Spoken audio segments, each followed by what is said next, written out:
Merhaba, hoş geldiniz. Ben Merve Coşkan, tasarımcı, çizer ve eğitmenim. Kanalımda dijital çizimle ilgili içerikleri bulabilirsiniz. Yeni videolardan haberdar olmak için kanalıma abone olmayı unutmayın. Hazırsanız başlayalım.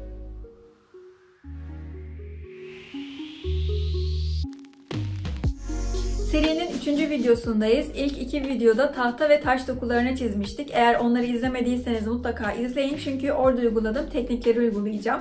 Burada perspektife uygun olarak bir ev çizimi yapacağız.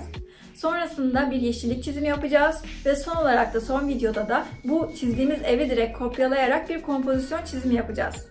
Bu videonun biraz uzun olduğunu söylemek zorundayım çünkü detaylı dijital çizimler gerçekten uzun zamanlar alıyor. Umarım bu video sizin için eğlenceli ve faydalı olur. Umarım sonuna kadar izlersiniz. Hazırsanız başlayalım. 4000'e 4000 piksel boyutlarında bir belge açıyorum. DPI 150. İlk olarak eskiz çizimiyle başlayacağım. Taslak fırçalarından HB kalemi kullanıyorum. Rengim koyu gri. Eskizi yapmak için çizim örneğini aktifleştireceğim. Burada direkt kılavuz çizgileri açılacak. Bu eskiz çiziminin ve perspektif çizgilerinin olduğu dosyayı videonun açıklama bölümünden indirerek direkt onun üzerinde çalışabilirsiniz. İlk olarak kendime en yakın dik çizgiyi çizerek başlıyorum. Aslında temelde yine bir küp çizimi yapıyoruz.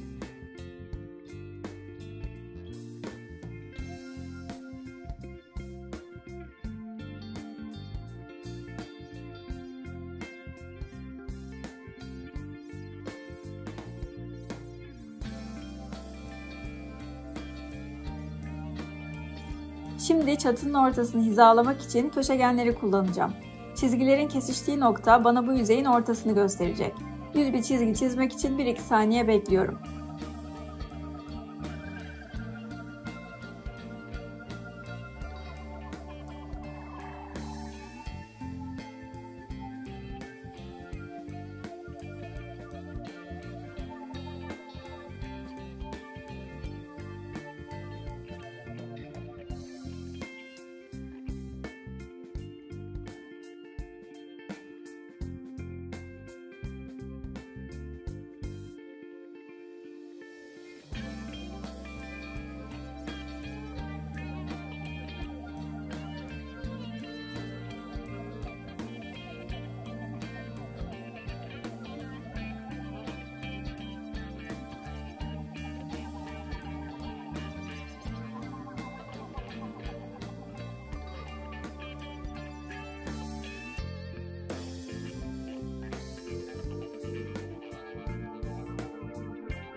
Kapı tahtadan olacak. Üzerine çizgiler ekliyorum.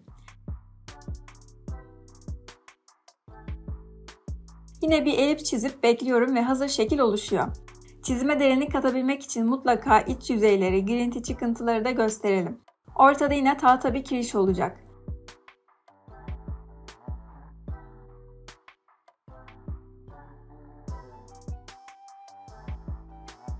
Kenarlara ve ortadaki bazı yerlere taşlar ekleyeceğim.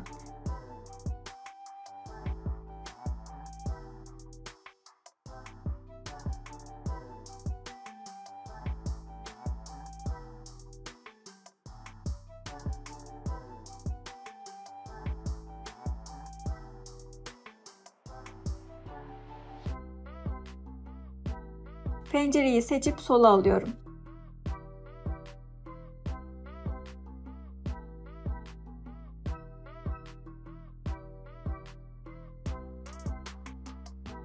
Çatı da tahta kalaslardan olacak.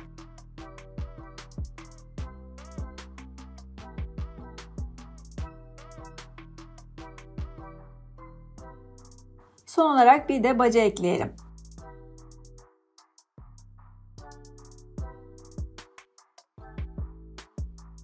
Şimdi bu katmanın opasitesini düşürüyorum. Eylemler menüsünde Canvas bölümünde çizim örneğini düzenleye tıklayalım. Alt menüde perspektifi seçiyoruz. Önce ufuk çizgisini belirleyelim. Ufuk çizgisi yukarıda olacak. Perspektifi de eskize göre ayarlayacağım. Kaçma noktaları çizim alanının dışında ve oldukça uzakta olacak.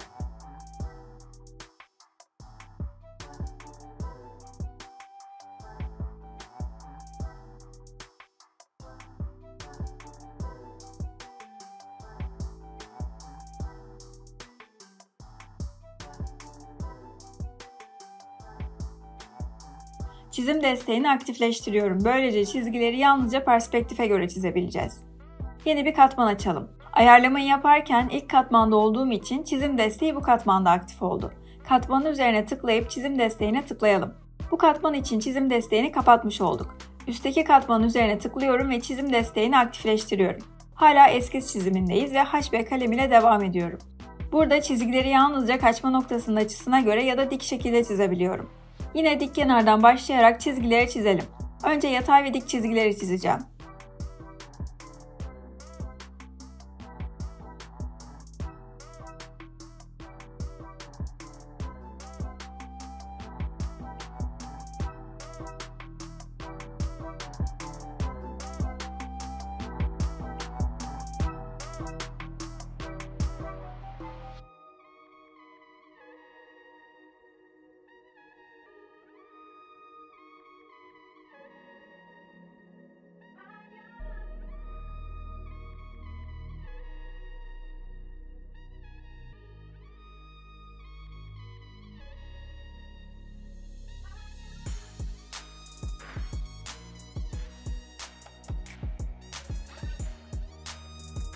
Çatı kısmı bu iki kaçma noktasından farklı olarak yukarıdaki üçüncü bir kaçma noktasına gider.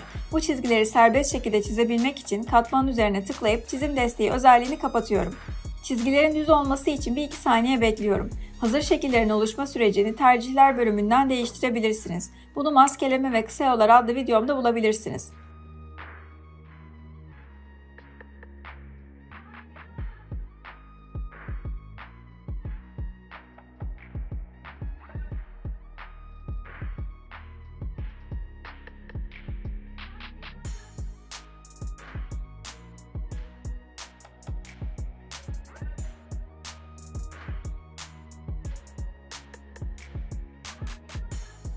Perspektife uygun çizime devam etmek için katmana yeniden tıklayıp çizim desteğini aktifleştiriyorum.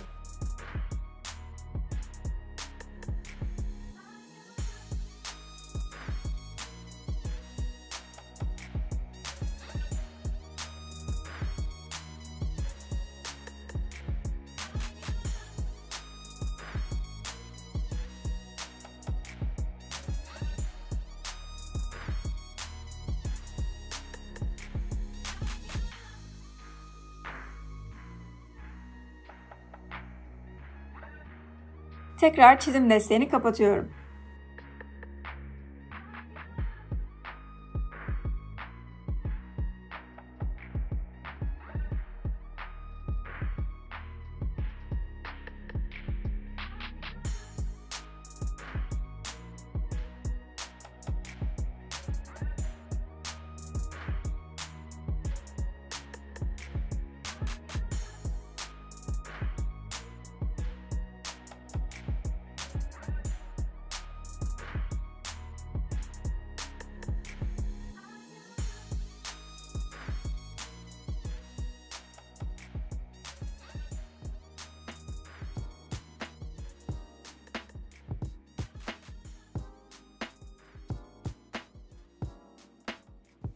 Alttaki katmanı kapatabiliriz.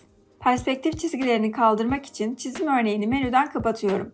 Şimdi biraz detaylandırma yapalım. Eski süreci size uzun gibi gözükebilir ama çizimin en önemli süreçlerinden biridir. Burada bir temel inşa ediyoruz ve çizim sonrasında bu temel üzerinden ilerleyecek. O yüzden lütfen bu aşamayı gereksiz gibi görmeyin ve yeterince özen gösterdiğinizden emin olun.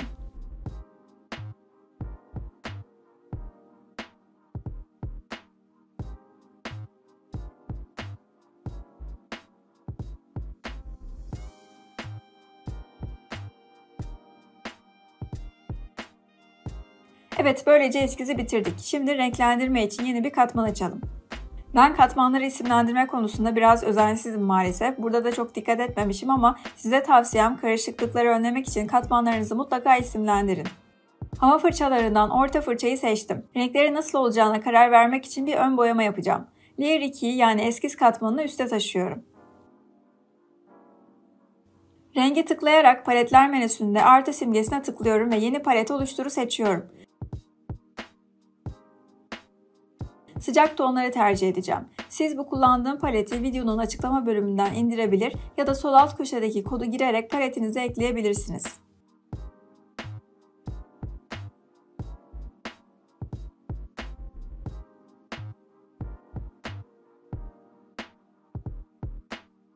Rengi palete ekliyorum.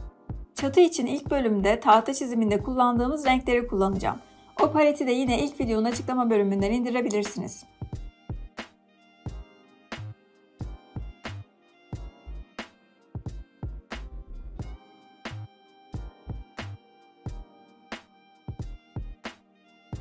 Kapı ve kiriş için farklı bir alt ton kullanacağım.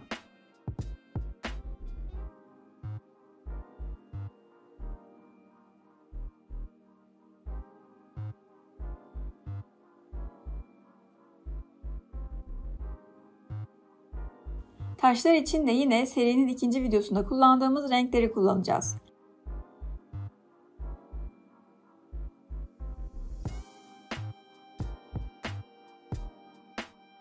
Şimdi katman 3'ü kapatıp yeni bir katman açıyorum. Fırça olarak mürekkep fırçalarından stüdyo kalemini kullanacağım. Rengi alıyorum. Çerçeve oluşturacağım. Eskiz katmanın opasitesini düşürelim.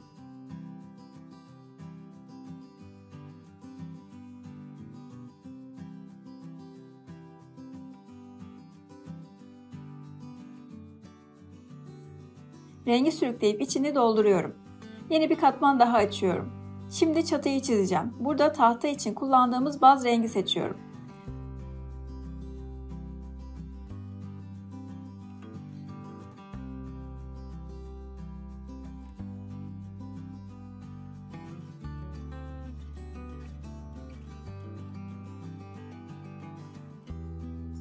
Kiriş ve kapı için yeni bir katman açıyorum.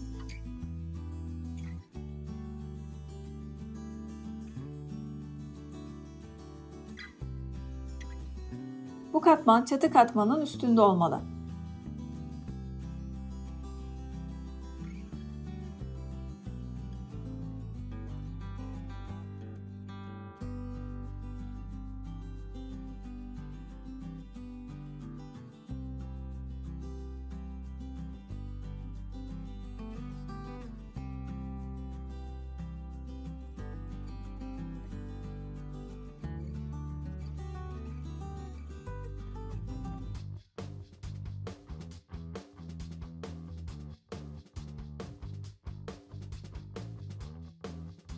Burada yüzeyleri belirginleştirmek için farklı tonlar kullanacağım.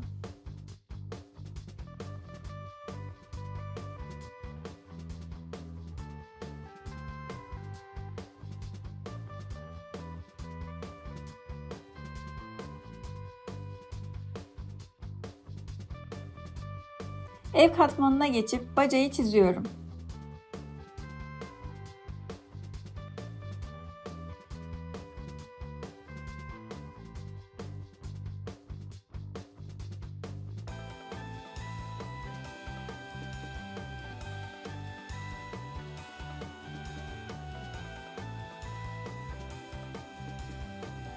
Yeni bir katman daha açalım.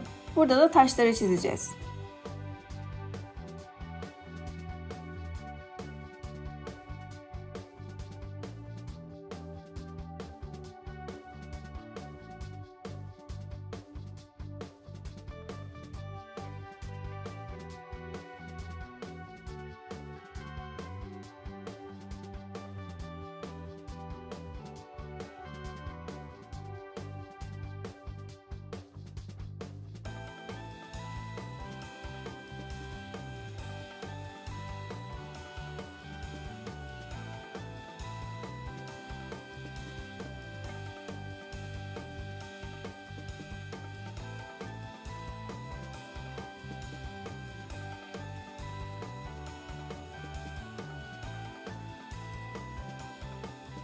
Artık detaylandırma aşamasına geçiyoruz. Fırça olarak sanatsal fırçalardan Sassafras'ı seçiyorum.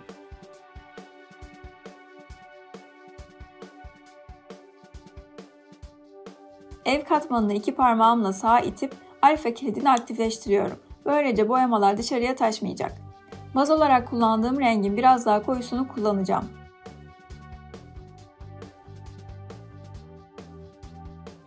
Fırçanın ucu küçükken çatının ve kirişlerin alt kısımlarını, taşların altını, kapının iç kısımlarını boyuyorum.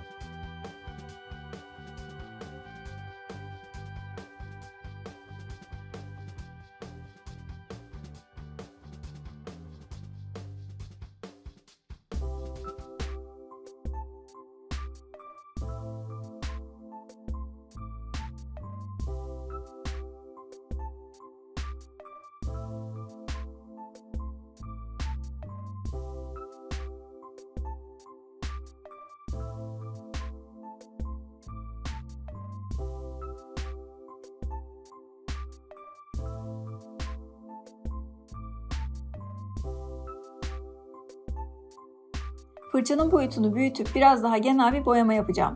Böylece boyut ve doku kazandırmış oluyoruz.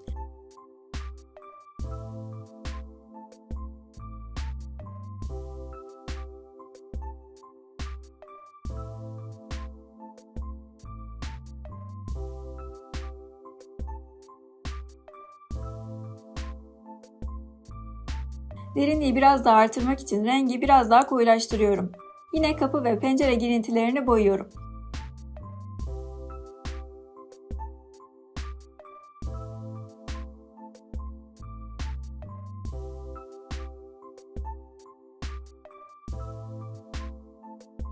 Eskiz katmanını kapatarak yaptığımız boyamayı daha net görebiliriz.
Şimdi çatı katmanına geçerek katmanı sağa itelim ve alfa kilidini aktifleştirelim.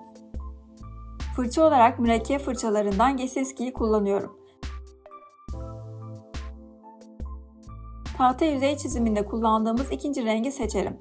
Kalasların kenar çizgilerini ve üzerindeki yarıkları çizeceğim.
Koyu tonu seçip kenar çizgilerini ve yarıkların bazı yerlerinin üzerinden geçiyorum.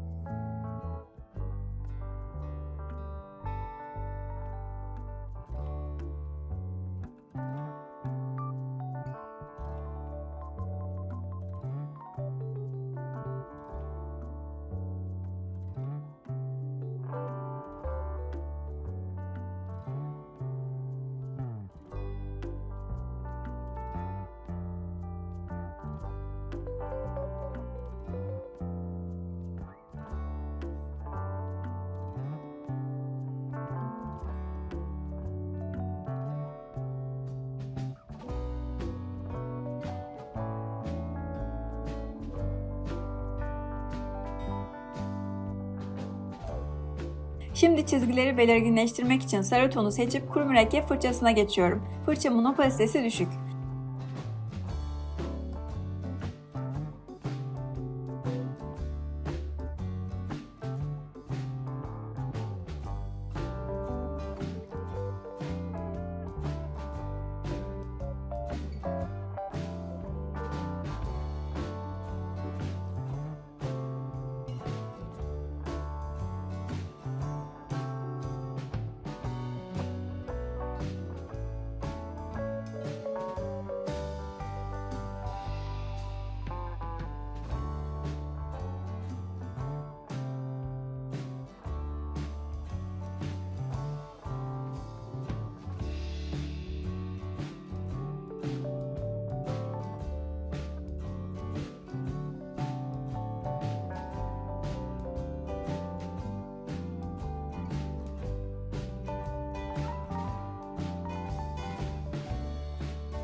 Silgi aracına geçip yarıkların olduğu kısımlarda girintiler oluşturuyorum. Böylece daha doğal bir görüntü elde edeceğiz.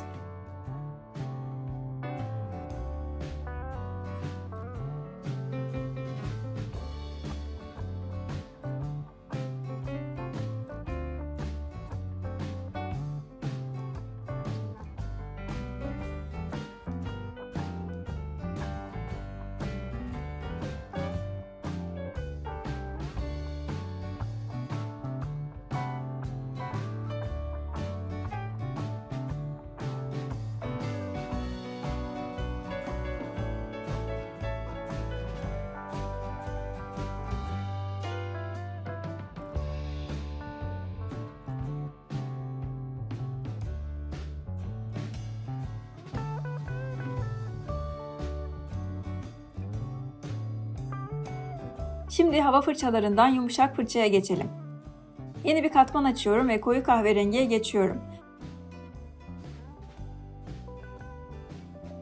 Boyamadan önce katmana tıklayıp katman maskesini aktifleştirelim. Böylece boyama alttaki katmanın sınırlarının dışında gözükmeyecek. Gölgelendirme işlemi yapacağız. Alt kısımları, sağ kısmı ve içte kalan kısımları hafifçe boyuyorum.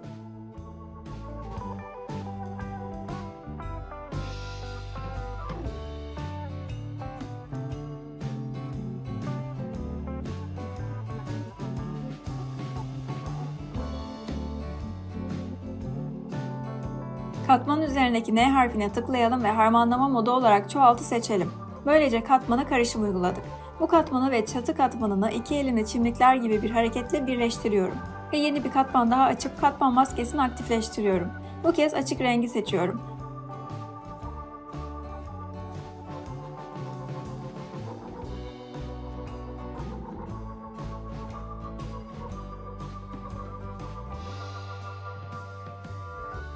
Bu katmanın harmanlamasını da kaplama olarak değiştireceğiz. Böylece parlak alanlar oluşacak.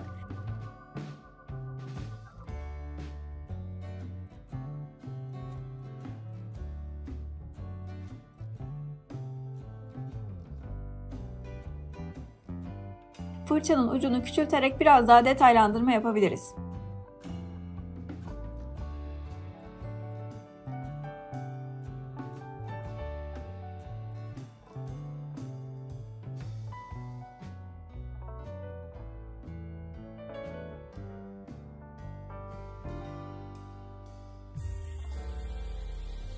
Aynı şekilde katmanları birleştiriyorum. Şimdi kiriş, kapı ve pencere çıkıntısının olduğu katmanın alfa kilidini aktifleştirelim. Orta tonu alarak üst ve yan kısmı boyayalım.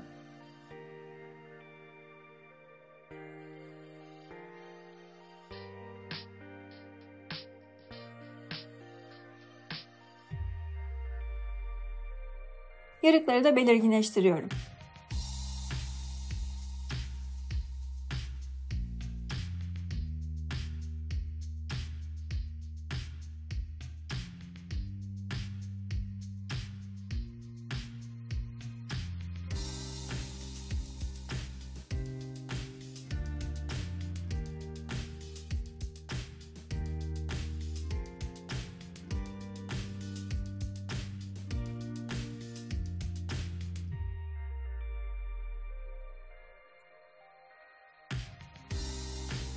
Şimdi koyu tonu alarak yarıkların üzerinden geçiyorum.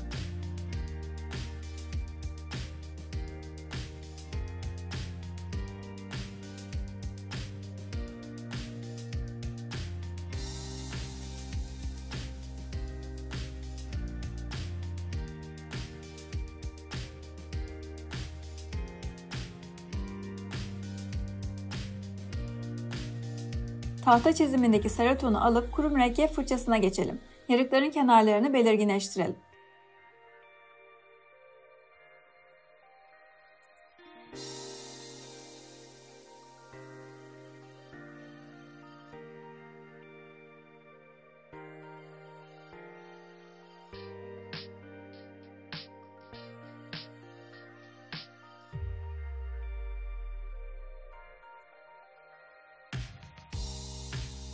Koyu tona geçip çizgileri biraz daha artırıyorum.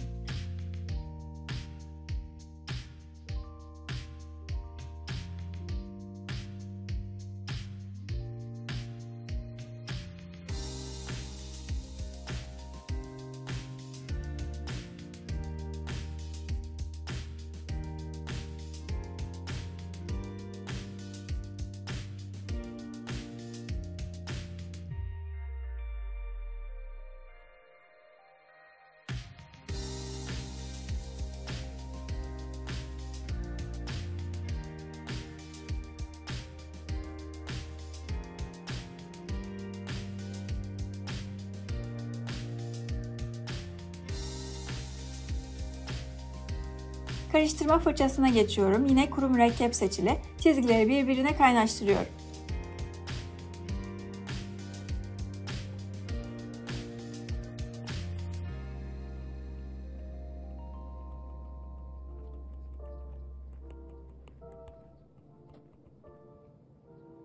Şimdi kapıya geçelim. Burada da biraz önce uyguladığım adımları tekrarlayacağım.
Yeni bir katman açıp kırpma maskesini aktifleştirelim. Koyu rengi alıp hava fırçası ile gölgelendirme yapacağız.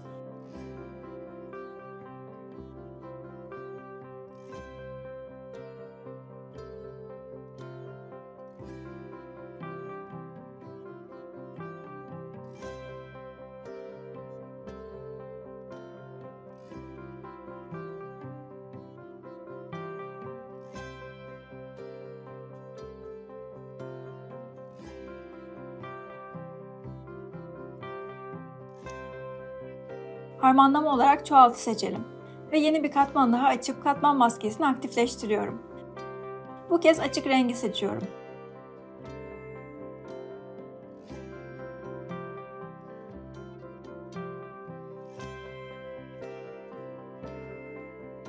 Bu katmanın harmanlamasını da kaplama olarak değiştireceğiz.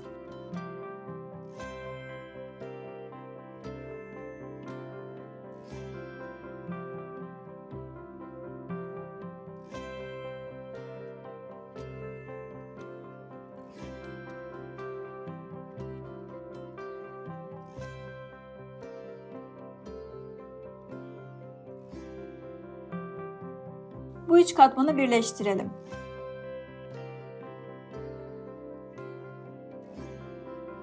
Şimdi taşların olduğu katmanı iki parmağımızla sağa itip kırpma maskesini aktifleştirelim. Burada da serinin ikinci videosunda uyguladığımız adımları uygulayacağız. Sanatsal fırçalardan Sassafras'a geçiyorum. Koyu griyi seçtim. Fırça ucunu küçülterek taşları boyutlandırmaya başlıyorum.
Açık tona geçerek orta kısımlarda parlak alanlar oluşturuyorum.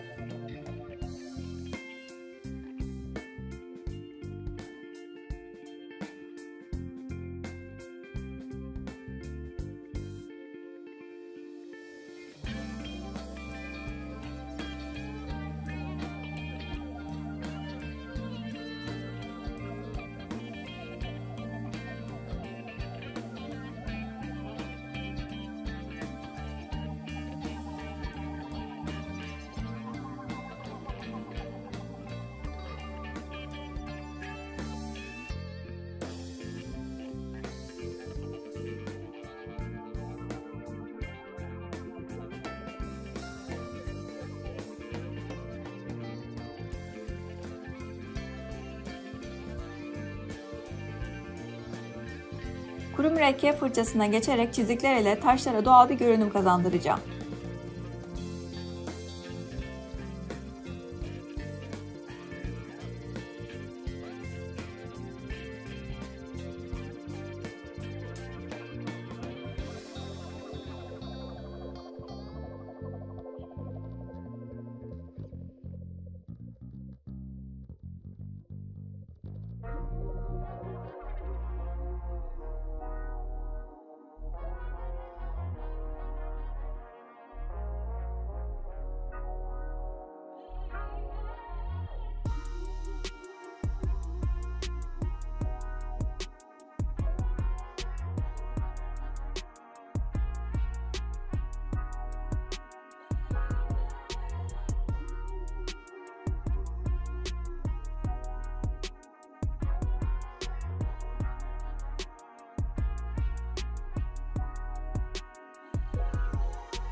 Yeni bir katman açarak kırpma maskesini aktifleştiriyorum.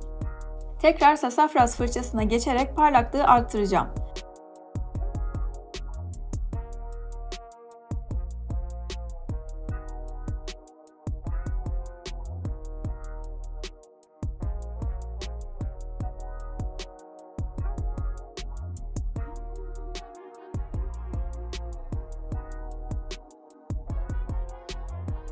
Bu katmanın harmanlamasını ekli olarak değiştiriyorum ve baca kısmına geçiyorum. Aynı işlemleri burada da uygulayacağım.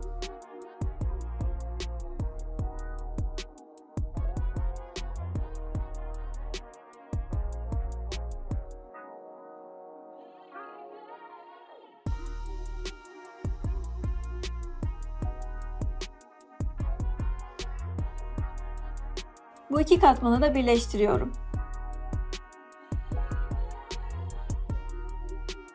Duvarların olduğu katmana geçtim. Kuru mürekkep fırçasını kullanacağım. Tonlamadaki en koyu tonu seçiyorum. Kapının ve pencerelerin iç kısımlarını belirginleştirip biraz da tonlama yapacağım.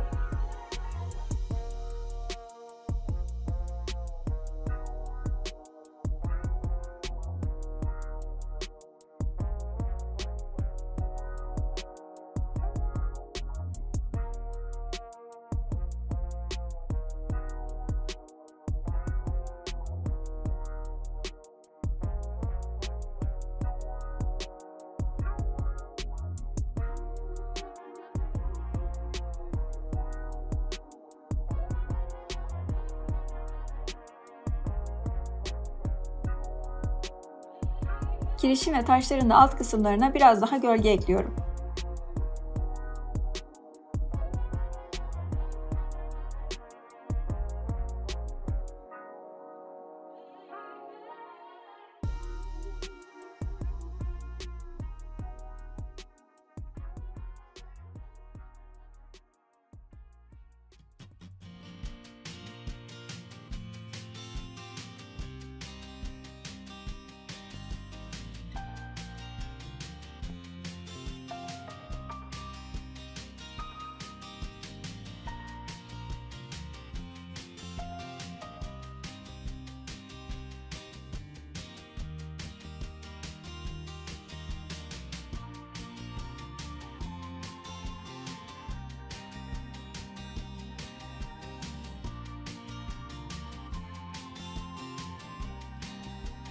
Pencere camlarını çizmek için yeni bir katman açıyorum. Burada renk olarak taş çiziminde kullandığımız en açık griyi kullanacağım. Çerçeve oluşturup içine dolduruyorum.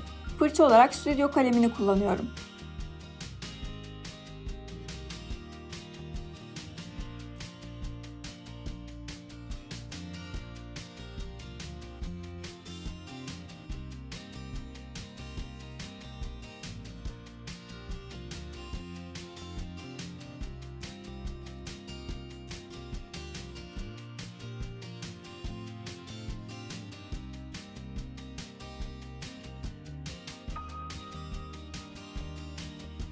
Bu katmanın da alfa kilidini aktifleştirelim. Yumuşak fırçaya geçiyorum.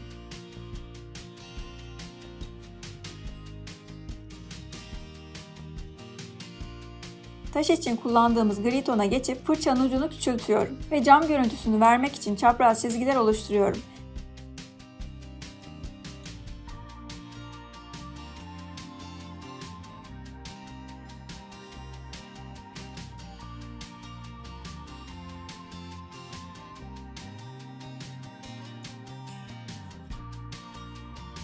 Şimdi en açık tona geçip beyaz çizgiler ekliyorum.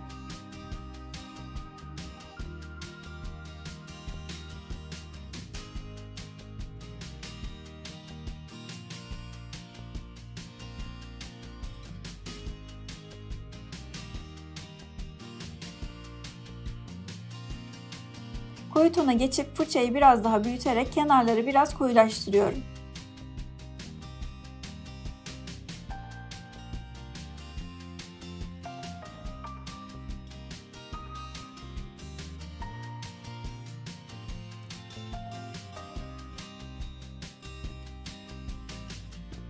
Ve son olarak karıştırma fırçasına geçiyorum.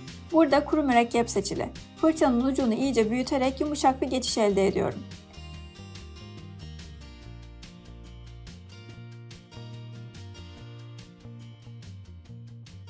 Son olarak pencerelerin önüne de çerçeve ekleyelim. Yeni bir katman açıyorum.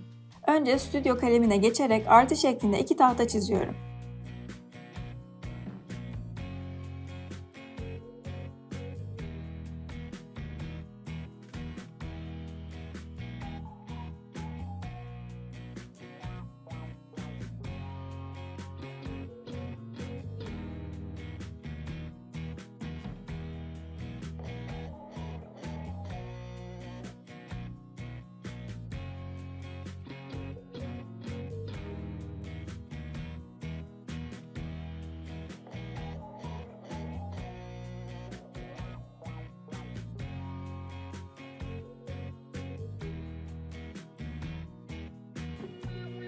Bu katmanda yine tahta yüzeylerde uyguladığımız adımları uygulayacağız. Katmanın alfa kilidini aktifleştiriyorum. Koyu rengi alarak yarıklar oluşturuyorum ve yan kısımları da boyuyorum.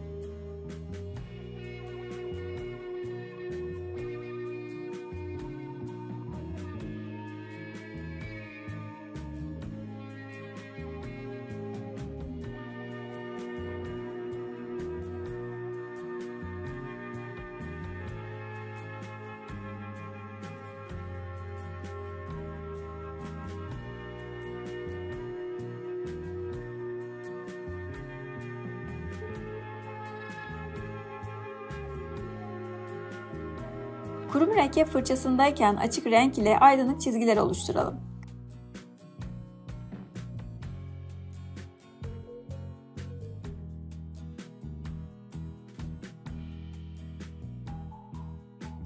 Karıştırma fırçası ile çizgileri harmanlıyorum.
Yeni bir katman açıp kırpma maskesini aktifleştirelim. Açık sarı ton ile aydınlık bir alan oluşturacağız.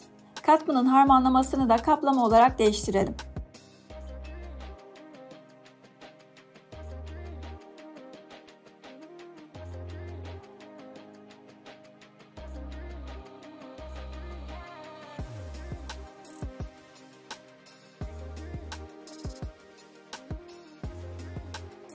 Duvar katmanındayken kullandığım koyu tonu seçip biraz daha koyulaştırıyorum. Mürekkep fırçası ile pencerenin iç kısımlarını belirginleştireceğim.